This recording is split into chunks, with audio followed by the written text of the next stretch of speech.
If you had a few pieces of advice for the next generation of collectors. Always the same rules. Always the same rules.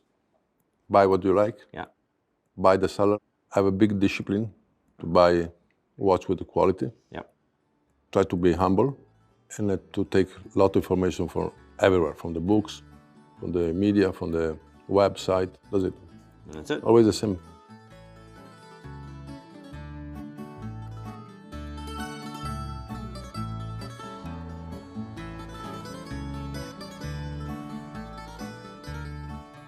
So John, we're back after almost 10 years since the first time we sat down. Welcome back to Geneva. Thank you. It's been too long. So what has changed in the world of watches in the past 10 years since we first did this? More interest around the world, especially on vintage and modern watches. Yeah. And also the people discover the investment in tangible assets like wristwatches. And how has your approach to watches changed in the past 10 years since we did this first? Always the same approach. I like nice things. Me too. Yeah. Maybe it's hard now. Harder because there's more competition. There's more money, there's more people. More money. The money is, okay, the watches are rarer than money. That's for sure. And so today we're back after, the first episode we filmed over 10 years ago.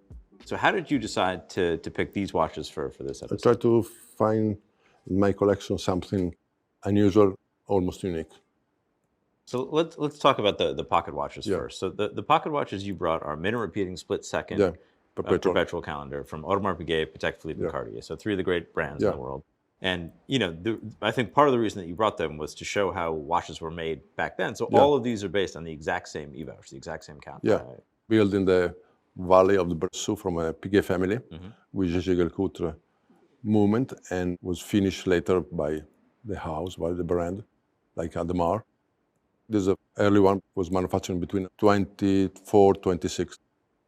This one was manufactured in 39, and this one in 34, 35. And how do the three watches differ? How do the calibers differ? Is the finishing very different on all three? No, the caliber, the size is the same, 17 line. The most visible thing is the case and the dial. The Audemars Piguet has a nice Breguet numerals applied on the dial, silver dial. And that case is white gold or platinum? No, it's white gold with a nice Art Deco bow and a nice profile. Maybe this one has the better sound.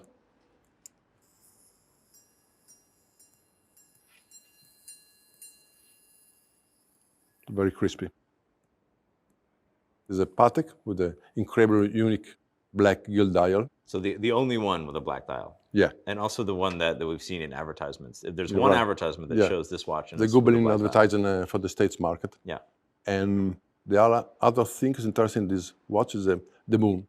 I never saw other Patek with the perpetual moon phase, with the face enamel in the center of the moon. Always is a plain gold disc. So it's possible that this with a unique black dial and then of course the moon face, it was probably, we can say probably a unique piece made for a special person. We actually know who that person was. Yeah, it was Mr. Gilmore, with the CEO of the grocery store Upjohn, and it was a great car collector. And he loved mechanical things. Right. He was also a close friend of Walt Disney, I think. Yeah, right. So really kind of a great American family was the owner of this watch. And this Cartier is incredible. I saw another example very similar, was made with the LeCoultre name on it, made for Mr. LeCoultre with enamel bezel. And this Cartier is incredible. Skeleton. Piece of art.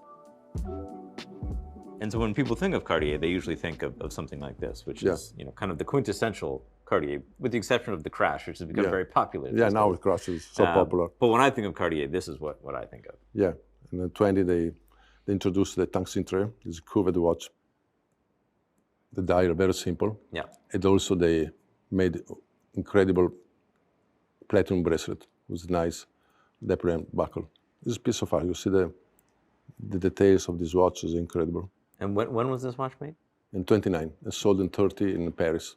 And so, this watch to me is kind of everything that Cartier is. And the cintre in particular is, I would say exceedingly difficult to find, having been down that journey myself. To find one in platinum with a platinum bracelet. And this one is actually confirmed by Cartier to have been born with a platinum bracelet. Yeah. How many of those are out there? Well, there's another one, was in auction in Sotheby a few years ago, with the same bracelet, the same case, but with the cursive signature because it was sold in New York, and there are other few examples with different bracelets on the market. So a handful, we'll say. Yeah. Yeah, and I think that's something that is often lost in the conversation about vintage Cartier, is they just simply don't exist. It's not like a Submariner where there's 1,000 of them out there. Yeah. It's a small handful. And we have other Cartiers here. Yeah, this is a different story. This came from Cartier London. Yeah. You know, Jean-Jacques Cartier, the other brother, set up the London branch, and he designed this pebble. It's round with a square dial. Also, other nickname is baseball field watch. Yeah. And also made very nice dark gray dial with the white Roman numerals. I think almost unique. In the same period, he launched also the Benoit Rollinger, and then Cartier London books the name Oval. There's a big oval. Yeah, maxi oval. Yeah. Also, this is a gray dial with the white numerals. And London was a particular brand because the dial always are handmade. You remember the Euro Cintre with the blue dial, black dial, and painted by hand the Roman gold numerals. Yeah. I remember when I started buying this kind of watch almost 30, 40 years ago, many dealers thought it was a fake dial, fake case. Nobody knew about Cartier London. Cartier has really, in the past few years, I mean, really in the past 3 years, exploded in terms of prominence. And it was a sleeping company because I remember in the 90s it was very popular. Right. And the collector, 3-4 collectors around the world, they pay a lot of money for Cartier. And now with the help of the social media, the collector discovered Cartier. It's something different, something new. Yeah, and I think I saw somewhere you and Tyler, the creator, talking about Cartier. No, I remember it was in Monaco auction. I met him and I made the famous shot with his hat and the crash on the wrist. Yeah. So Cartier is obviously a great love of yours, and then Patek and these two world times here are really similar to the pocket watches, and the mechanism is very much the same. Yeah, it was always a Bosch. This was finished by Patek, was completely different, a very high quality movement, and you see the case and the manufacturing is great. This is more Art Deco design. Golay Star was also jewelry, and later was a great Patek Philippe dealer in Geneva. Right. The office and the shop was over the Four Seasons Hotel. Still there is a big sign on the lake. Yeah, and the mechanism here, it was a Lecoultre, Jaeger? It's a Lecoultre modified. But it was Louis Cartier who developed the mechanism itself. Yeah. So, I mean, a lot of the watches on this table really represent the old school way of watchmaking, which was shared knowledge, which is very different than today where everyone cares about in-house and, you know, Patek does this, AP does that, in-house chronograph, et cetera. I mean, this is really kind of the old school way, which in some cases is more interesting because it was collaborative, it was friendly in a certain way, and it was also, it was interesting to see the different riff on some Ribausch, as we've seen with the pocket watches and now the world timer here. And even this Omega shares a dial, effectively, with several others. This incredible cloisonné dial with full of colors is manufactured from a Stan dial company. And in the same period, they manufacture with the same artist many dial with the cloisonné finishing for the Patek Philippe brand. And Stern is now owned by Richemont. Yeah, now there's a name is Stern Creation, it's in Lausanne. They are very specialized in to cut the stone for dial. Yeah. And you being extremely Italian, I would say, we have to have an Italian watch here. Yeah. This is the Panerai. Yeah, the Panerai I bought a very long time ago, almost 30 years ago. Yeah. I was very attracted by the color of the dial. Yeah. I found a nice bracelet by Hermes shop and I had it because it's matching color. Yeah, it looks good. Yeah, also the condition is great. And I think another watch that I often think of with you, or something I often think of with you, is vintage Rolex. Yeah. But not often Daytonas and Submariners, which you've certainly dabbled in, but something a little bit earlier. And here we have what I think is the ultimate Rolex reference, which is the 6062. Yeah, no, Rolex in the 1950 introduced the first moon phase in oyster case, and all in gold case with a different kind of index also, with the star index. In the 52, they decided to manufacture in steel. And they made very few pieces, like a few hundred pieces. This example came from 53, and it was in an auction in Hong Kong. Came from original owner. Was very attracted by the dial, the quality of the dial, the original glass, the original bracelet, and also the original engraved back with the stainless steel registered patent. And this, to me, 6062 is kind of the... Please wear it. Okay, if you insist.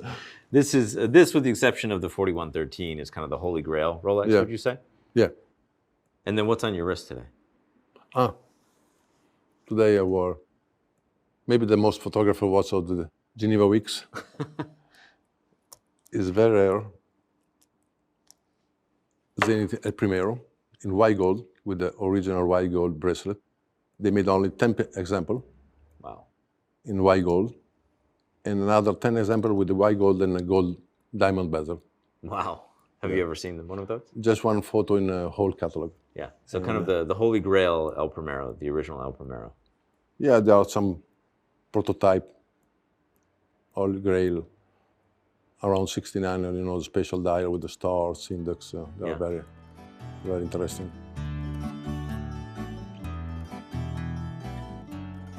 And so, as you've been collecting now, how many years?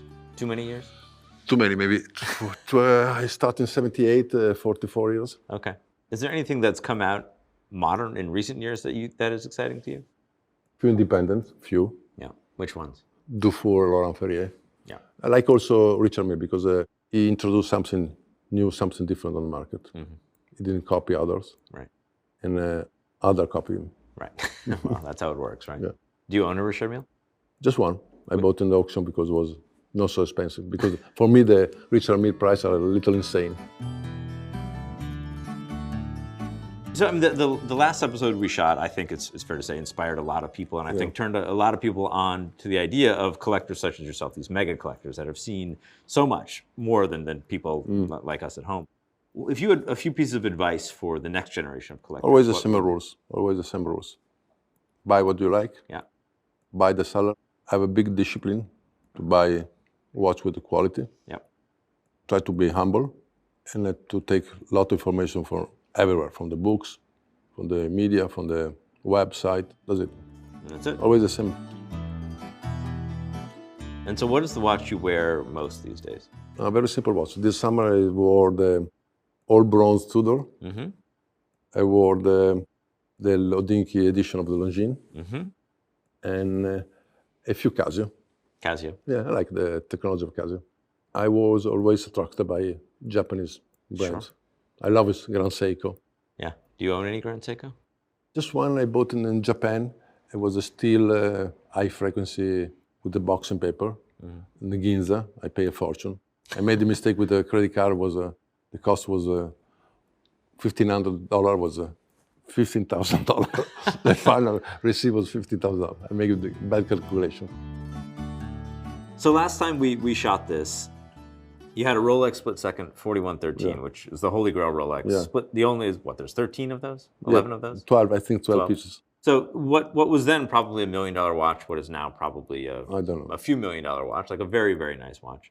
And you decided to take a knife that just happened to be sitting on the table, and you popped open the case back with it. Yeah. And that has become something of a legend in our little world, which is crazy, but true.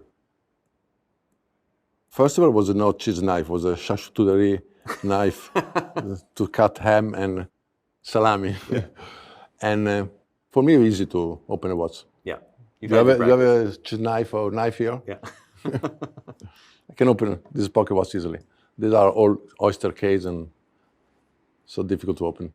Have people asked you about that moment since then? Yeah, many times. Please, the cheese knife put on the auction for charity. We'll do that someday. You have my word for sure. And then I would say, finally, looking ahead to the next 10 years, what do you think we'll see? Will watches continue to grow? Will be a refocus on vintage? The watch, like car, is maybe the most important industrial product made in the past century. Mm-hmm. Everybody owns a car, everybody owns a watch.